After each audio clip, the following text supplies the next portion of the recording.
जय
जगन्नाथ दोस्तों, आज की इस वीडियो में हम एक ऐसे धाम आपको ले जाने वाले हैं जहां स्वयं जगत के नाथ विराजमान हैं, जिन्हें हम जीवंत ठाकुर भी कहते हैं, जहां दर्शन करने मात्र से व्यक्ति सभी पापों से मुक्त हो जाता है। जी हाँ, मैं बात कर रहा हूँ 4 धामों में से एक धाम जगन्नाथपुरी की।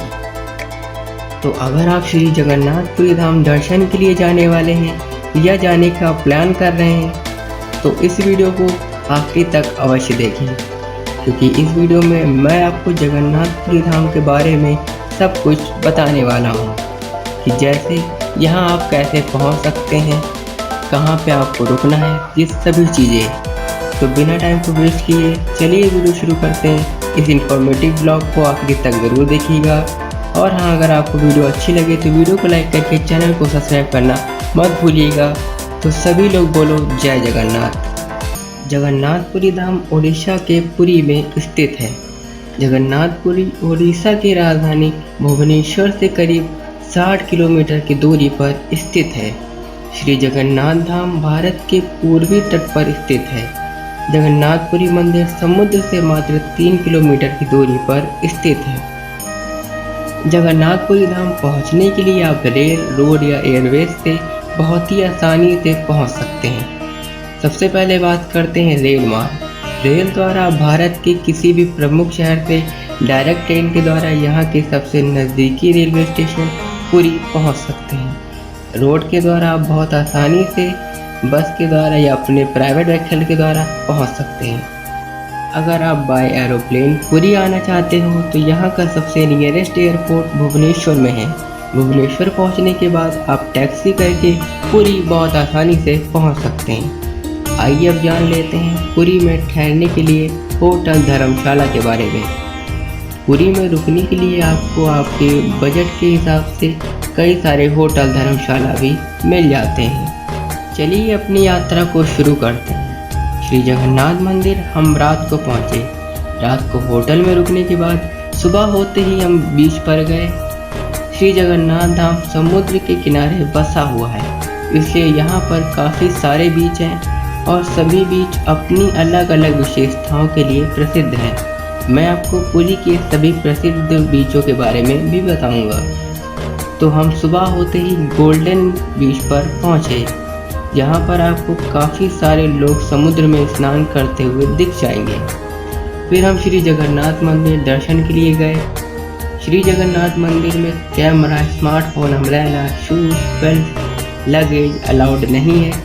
इन सभी चीज़ों को आपको मंदिर के बाहर लॉकर मिल जाएंगे, वहाँ पर आप इन्हें जमा करवा सकते हैं। श्री जगन्नाथ मंदिर में एंट्री के लिए मेन एंट्रेंस गेट है सिंह द्वार, जिसके सामने अरुण स्तंभ है। मंदिर में एंट्री करते ही आपके अंदर एक अलग पॉजिटिविटी आ जाएगी। जगन्नाथ मंदिर 4 लाख वर्ग फुट में बना हुआ है।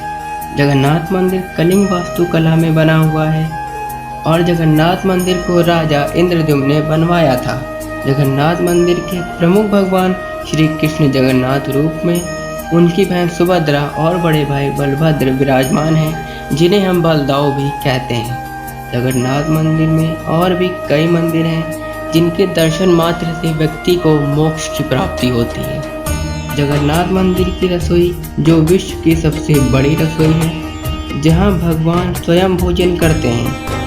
जगन्नाथ जी की रसोई में खाना माँ लक्ष्मी बनाती हैं। जगन्नाथ जी की रसोई मंदिर परिसर में ही है। जगन्नाथ जी के महाप्रसाद का सेवन भक्त भी कर सकते हैं। इसके लिए आपको मंदिर के अंदर ही आनंद बाजार जाना होगा। वहां आप प्रभु जी का प्रसाद ले सकते हैं। हमने प्रसाद का भी सेवन किया।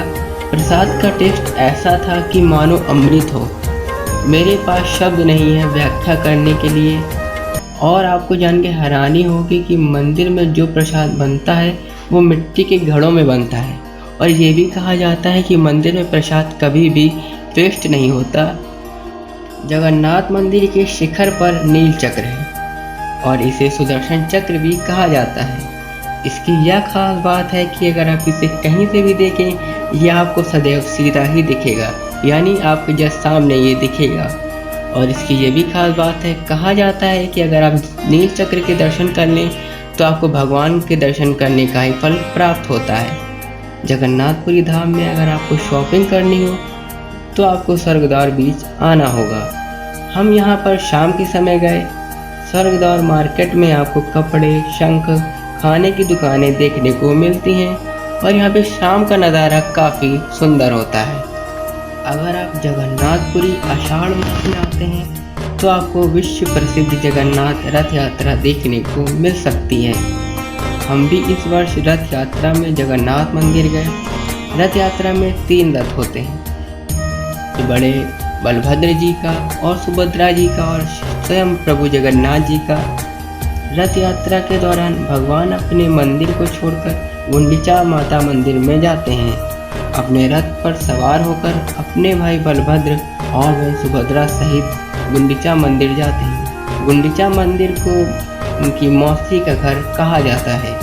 आइए अब जानते हैं जगन्नाथपुरी धाम में स्थित अन्य तीर्थ स्थल के बारे में। जगन्नाथपुरी धाम में पंच तीर्थ है। मान्यता यह है कि जो भी भक्त इन पंच तीर्थ में स्नान या आचमन करता है, उसकी जगन्नाथपुरी धाम की यात्रा संपूर्ण होती है और उसको काफ़ी फल प्राप्त होता है। पंच तीर्थ कुछ इस प्रकार हैं। पहला मार्कंडे सरोवर, दूसरा इंद्रद्युम्न सरोवर, तीसरा महोदधि यानी समुद्र, चौथा श्वेतगंगा और 5वां रोहिणी कुंड। इन सब कुंडों का रास्ता आपको मैप पर आसानी से मिल जाएगा।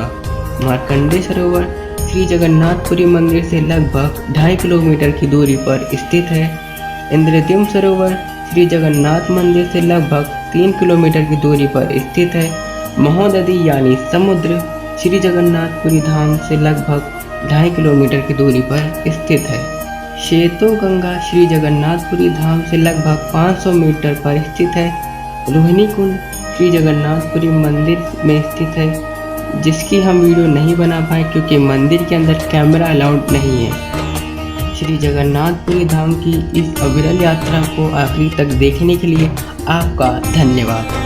अगर आपको जगन्नाथपुरी यात्रा से रिलेटेड कोई भी क्वेश्चन अभी बचा हो तो कमेंट में अवश्य पूछें और वीडियो को लाइक करके चैनल को सब्सक्राइब करना मत भूलिएगा। तब तक के लिए थैंक्स फॉर वॉचिंग। जय जगन्नाथ।